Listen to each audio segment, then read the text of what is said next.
Yeah, good morning. Nice to see you all this morning. If you're keen exercisers or physically active, do you prefer doing it on your own? Do you prefer to do it with other people? We know that most people struggle to meet physical activity guidelines, even though we know that physical activity is essential for health. And a lot of the literature suggests that the social environment is an extremely important factor when we look at adherence, outcomes in terms of psychological outcomes, and physical activity and promotion.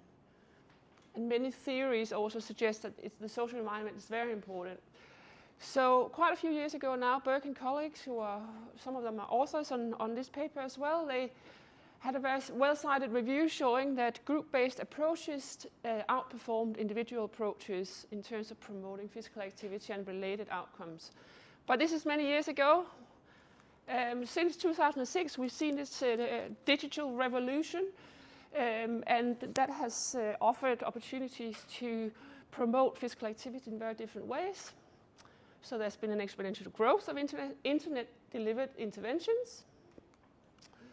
And also I would argue that the COVID-19 pandemic has also maybe changed how we approach physical activity in terms of people's preferences for doing physical activity in groups versus individually. And has really disrupted a lot of people's physical activity habits. And finally, since 2006, we've seen also an explosion of sort of device-based physical activity measurements in studies, which has then enabled more precise measurement of physical activity. Therefore, we felt there was a need to try and update this meta-analysis. So in terms of the methods for this particular meta-analysis, we looked at healthy and non-healthy, unhealthy adults, minimum age 18. We looked at physical activity performed in some sort of group context, a group defined as 3 or more people. And comparison group was any type of non-competitive physical activity performed solo, without any group interactions. And we looked overall at the main sort of categories of outcomes were physical activity, function, psychological health and well-being, and other health outcomes. And we analyzed the data using a 3-level random effects model. We also quality assessed the studies. I'm not going to present that here. Don't have time. Using the QualSyst. And you can see the prospective registration here. So overall, we identified 73 studies, 59 of which were experimental. And in terms of the results, these are some of the effects, and the effects are divided into the whole group of studies and experimental studies. And you will see that in terms of all the outcomes are actually inconsequential effect sizes, meaning that both the solo and the group conditions are equally effective. But there was a large heterogeneity, so we examined a lot of moderators, and those were the moderators we looked at.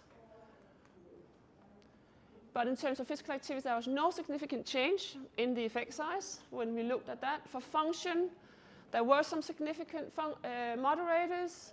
For psychological outcomes, again, some significant moderators. And for health, no significant effect. But even though some of those were significant, the effect sizes still remained inconsequential, meaning that group-based and solo interventions are actually equally effective.